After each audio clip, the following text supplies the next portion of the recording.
আকাশ থেকে ঝরে পড়া তুষার পুরো শহরকে এক সাদা চাদরে ঢেকে দিয়েছিল। চারদিকে শুধু নিস্তব্ধতা আর হাড় কাঁপানো শীত। বাতাসের শো শো শব্দ যেন কোনো এক অজানা বিপদের সংকেত দিচ্ছিল, যেন প্রকৃতিও কোনো এক মহৎ পরীক্ষার পূর্বাভাস দিচ্ছিল। কিন্তু 10 বছরের এতিম বালক কাশিমের শরীর ঢাকার জন্য ছিল শুধু একটি ছেঁড়া পুরনো চাদর, যা শীতের তীব্রতা থেকে তাকে সামান্যতম রক্ষা করতে পারছিল না। কাশিম, যার এই দুনিয়ায় আল্লাহ ছাড়া আর কেউ ছিল না, তার বাবা মারা যাওয়ার সময় শুধু একটি উপদেশ দিয়ে গিয়েছিলেন, যা তার জীবনের একমাত্র সম্বল। কাশিম বেটা, মনে রেখো, দুনিয়া হলো মুমিনের জন্য কারাগার আর কাফেরের জন্য জান্নাত।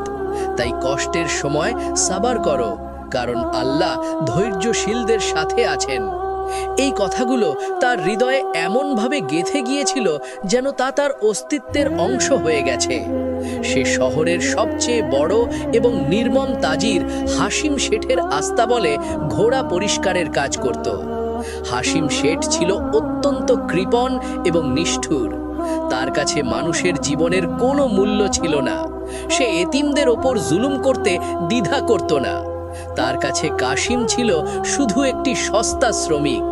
বিনিময়ে কাশিম পেত মাত্র 2টি শুকনো রুটি, তাও তখনই যখন শেঠের মেজাজ ভালো থাকত। অনেক সময় তাকে না খেয়েই আস্তাবলের এক কোণে খড়ের ওপর রাত কাটাতে হতো। শীতের তীব্রতায় তার হাড় পর্যন্ত কেঁপে উঠত। তার ছোট শরীরটি যেন হিম শীতল বাতাসের সাথে যুদ্ধ করত, কিন্তু সে কখনো অভিযোগ করত না। তার মুখ থেকে একটিও কষ্টের শব্দ বের হতো না, কারণ তার হৃদয়ে ছিল এক অটল বিশ্বাস, আল্লাহ নিশ্চয়ই তাকে দেখছেন এবং তার সবরের প্রতিদান দেবেন। সে জানত আল্লাহ কখনো তার বান্দাদের ত্যাগ করেন না, বিশেষ করে যারা তার উপর ভরসা রাখে। সেই এক অন্ধকার রাতে ক্ষুধার তীব্রতা এতটাই ছিল যে সে আর সহ্য করতে পারছিল না। পেটের ভেতর যেন আগুনের লেলিহান শিখা জ্বলছিল। তার শরীর কাঁপছিল, কিন্তু তা শুধু শীতের জন্য নয়, ক্ষুধার যন্ত্রণায়ও। সে কাঁপতে থাকা শীতের মধ্যে উঠে আবর্জনার স্তূপে কিছু খুঁজতে লাগলো। হয়তো কোনো ধনীর ফেলে দেওয়া অবশিষ্ট খাবার বা এক টুকরো রুটি পেয়ে যাবে। তার চোখ দুটি অন্ধকারেও আশার আলো খুঁজছিল। হঠাৎ তার চোখে একটি ঝকঝকে জিনিস পড়ল। চাঁদের আলোয় সেটি চিকচিক করছিল, যেন কোনো এক লুকানো রত্ন। সেটি ছিল একটি রূপার মুদ্রা, যা হয়তো কোনো অসতর্ক পথিকের পকেট থেকে পড়ে গিয়েছিল। কাসিমের হৃদয় জোরে ধরফর করতে লাগল। তার চোখ বড় বড় হয়ে গেল। সেই একটি মুদ্রা দিয়ে সে পুরো 1 সপ্তাহ পেট ভরে খেতে পারত, গরম কাপড় কিনতে পারত, এমনকি নিজের জন্য একটি ছোট ঘরও ভাড়া নিতে পারত। তার মনে হলো আল্লাহ হয়তো তার দোয়া কবুল করেছেন এবং এই মুদ্রাটি তার জন্যই পাঠিয়েছেন। তার মনে এক ঝলক আনন্দের ঢেউ খেলে গেল, কিন্তু পরক্ষণেই তার মনে এক অন্য চিন্তা এলো। এটি কি সত্যিই তার প্রাপ্য, নাকি এটি তার জন্য এক বড় পরীক্ষা, এক কঠিন ইমানি পরীক্ষা? সে হাত বাড়ালো মুদ্রাটি ধরার জন্য, কিন্তু তার আঙুল ঠান্ডা রূপায় ছোঁয়া লাগতেই তার মরে যাওয়া বাবার শেষ কথাগুলো মনে পড়ে গেল। কাসিম বেটা, ক্ষুধায় মরে যাওয়া মঞ্জুর করে নিও, কিন্তু সবরের দামন কখনো ছেড়ো না। আল্লাহ সবরকারীদের এমন কিছু দেন যা তারা কল্পনাও করতে পারে না। এই কথাগুলো তার কানে যেন এক ঐশ্বরিক সুরের মতো বাজল। সে একটি দীর্ঘশ্বাস ফেলল, চোখ বন্ধ করল এবং সেই মুদ্রাটি সেখানেই রেখে ফিরে এসে নিজের কালো কম্বলে গুটিসুটি মেরে শুয়ে পড়ল। এ ছিল তার সবরের প্রথম পরীক্ষা, এক কঠিন আত্মত্যাগ। সে জানত হারামের পথে সুখ থাকলেও তাতে বরকত নেই, আর হালাল পথে কষ্ট থাকলেও তাতে আল্লাহর সন্তুষ্টি আছে। সেই রাতে সে ক্ষুধার্ত অবস্থায় ঘুমিয়ে পড়ল, কিন্তু তার মনে এক অদ্ভুত শান্তি ছিল, যা কোনো রাজপ্রাসাদের বিলাসিতায় পাওয়া সম্ভব নয়। ঠিক যেমনটি রাসূলুল্লাহ সাল্লাল্লাহু আলাইহি ওয়াসাল্লাম বলেছিলেন, প্রকৃত ধনাঢ্যতা হল অন্তরের ধনাঢ্যতা।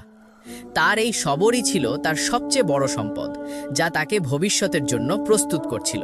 পরের দিন হাসিম শেঠের বাড়িতে এক অদ্ভুত দরবেশ এলো। তার পরনে ছিল সাধারণ পোশাক, কিন্তু তার চোখ এত উজ্জ্বল ছিল যে কেউ তাতে সরাসরি তাকাতে পারত না। তার চেহারায় ছিল এক স্বর্গীয় নূর, যেন তার প্রতিটি লোমকূপ থেকে আল্লাহর রহমত ঝরে পড়ছিল। সে সবার কাছে গিয়ে একটি প্রশ্ন করল, কেউ কি আছে যে আমাকে তার সবচেয়ে মূল্যবান জিনিসটি দিতে পারে? হাসিম শেঠ তার ধন সম্পদের অহংকারে মত্ত ছিল। সে হেসে বলল, এই ফকির, তোর সোনা চাই না রূপা? আমার কাছে সব আছে, কিন্তু আমি বিনা দামে কিছু দিই না। যা এখান থেকে, আমার সময় নষ্ট করিস না। তার কথাই ছিল শুধু অবজ্ঞা আর অহংকার। দরবেশ মুচকি হাসল এবং নীরবে সরে গেল। তার হাসিতে ছিল এক গভীর রহস্য যা হাসিম শেঠের মতো মানুষের পক্ষে বোঝা সম্ভব ছিল না। তার হাসি যেন বলছিল, এই দুনিয়ার সম্পদ ক্ষণস্থায়ী, আসল সম্পদ হলো ঈমান আর তাকওয়া। ঘোড়াটি যন্ত্রণায় ছটফট করছিল, তার চোখ থেকে পানি ঝরছিল, কিন্তু কাসিমের মমতাময় স্পর্শে সে শান্ত হয়ে গেল। কাসিম ঘোড়াটির ক্ষত পরিষ্কার করে পরম যত্নে ব্যান্ডেজ বাঁধছিল। তার মনে ছিল শুধু দয়া আর মমতা। দরবেশ কাসিমের সামনে গিয়ে দাঁড়ালেন এবং একই প্রশ্ন করলেন, বাচ্চা, তোমার কাছে কি কিছু আছে যা তুমি আমাকে দিতে পারো? কাসিম লজ্জায় মাথা নিচু করে বলল, বাবাসাই, আমার কাছে তো আমার প্রাণ ছাড়া কিছুই নেই। আমি এক অতি নগণ্য এতিম। তবে যদি আপনার ক্ষুধা লাগে তাহলে